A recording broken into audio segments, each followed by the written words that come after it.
In 2020, we had the coronavirus.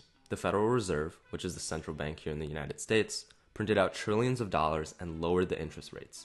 This allowed for companies and individuals to borrow money easier. This affects us working in tech because lots and lots of tech companies took advantage of this and expanded a lot during the pandemic. Spotify and Netflix are just two examples that benefited wildly from the pandemic as people spent more time inside. They looked to other ways to fill their time, such as listening to music or streaming their favorite shows. Companies like Peloton had incredible demand as stationary at-home bikes became much more popular. But now in 2022, with inflation being sky high, the Federal Reserve has realized that they've printed out too much money. The way that the Federal Reserve combats this inflation is by increasing the interest rates, which makes it more costly for corporations and for individuals to borrow money. This is a process known as quantitative tightening, or reducing the money supply. This is done in the hopes to bring the ridiculous 9% inflation that we've seen earlier in the year to a more reasonable 2%. But unfortunately, bringing up the interest rates is what's known as a blunt tool. So even though the goal is to bring down inflation, by raising the interest rates, the Federal Reserve will also slow down economic growth as well as bring up unemployment. The reason why I'm explaining this to you is because this is very relevant to tech companies as the economic landscape changes and as the economy starts to open up again from the pandemic. Those same companies like Spotify and Netflix that performed great during the pandemic when people were spending more time inside are now seeing slower growth, or in some cases even revenue declines, as people start to leave their homes and go outside again. The internet companies are no longer seeing the boom that they had just a year ago. And now these companies are faced with having to cut costs and in some cases even cut employees. So what I have for you guys today is a compilation of all of the biggest tech companies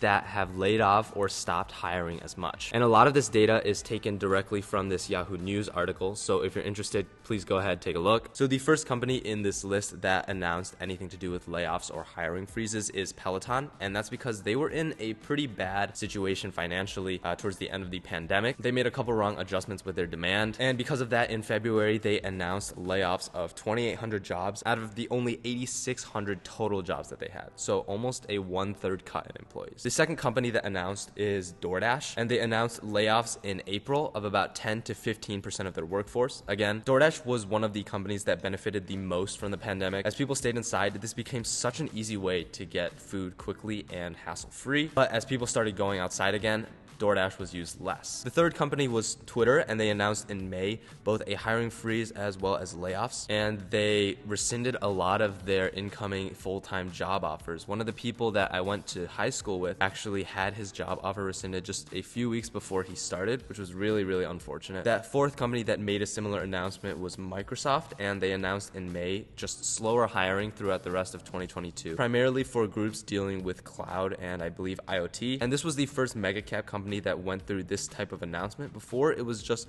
these startup type companies. The next company was Tesla. On June 3rd, they announced layoffs of 10% of their workforce. And then a couple weeks after that, Coinbase on June 14th announced layoffs of 18%. And this should also come as not a big of a surprise because the crypto market has been very terrible this year, and Coinbase's performance really rises and falls with the crypto market. The next company is Meta, which is Facebook's parent, and they announced in June slower 2022 hiring. Meta's financials were hit pretty hard last year with Apple's iOS changes that reduced the amount that Facebook could track users' activities. And this most recent quarter, Meta actually saw their first ever revenue decline year over year. The next company is Shopify, and on July 26th, they announced layoffs again of 10% of their entire workforce. Netflix in July, they announced layoffs of just 150 out of their 11,000 total employees, so really not a big layoff at all. But Netflix, if you followed in the news, has gone through some serious financial trouble as well this year, losing subscribers instead of gaining them. So even if the layoffs aren't big, they're definitely not in the best position financially right now. Next company is Oracle. In July, they announced layoffs, but I couldn't find the exact amount of employees laid off. Robinhood was a big one. On August 2nd, they announced layoffs of 23% of their entire workforce. Snapchat was one that was very, very recent and not on the Yahoo article. It was just a couple days ago on August 30th,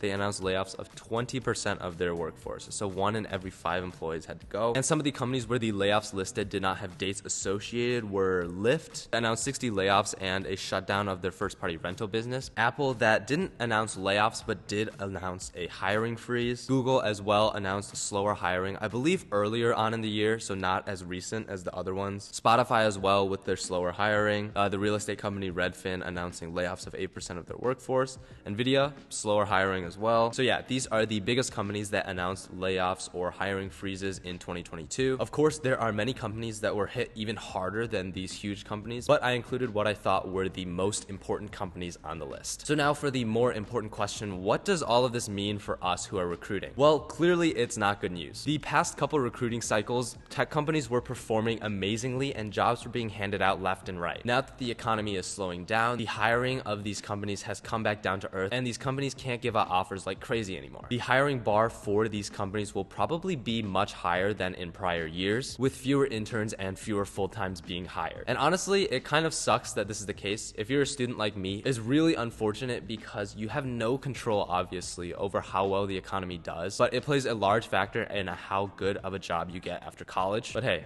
I guess that's just how life is. It's unfair. So what are the next steps for people in college or for people who are recruiting? Well, know that there may be more pain ahead for these companies. The direction of these tech companies really hangs in the balance over these next couple of weeks as important financial data related to jobs and inflation gets released. If those reports for inflation and jobs are very strong, then the Fed will continue to raise rates and cause trouble for these companies. If, on the other hand, they're showing signs of cooling inflation, the Fed will take a backseat on raising rates and these companies will slowly be allowed to flourish again. But with that being said, there's really not much you can do about this. So every second that you spend worrying about how the economy is doing is a second wasted. There's really not much more you can do other than cross your fingers and hope for the best. That, and of course, regardless of how well or how poorly the job market is currently doing, to always try and do your best to prepare as well as you can for your interviews. Because even though there were a lot of hiring slowdowns and layoffs announced, very few companies actually announced complete freezes in their hiring. Which means that even though it may be a little bit harder to get a job now, it's not impossible. Which means that if you continue to work hard, work diligently, and prepare well, you'll probably be able to find yourself at a great company. That's all for me today. I hope this information was useful. Thank you so much for watching, and I'll see you next time.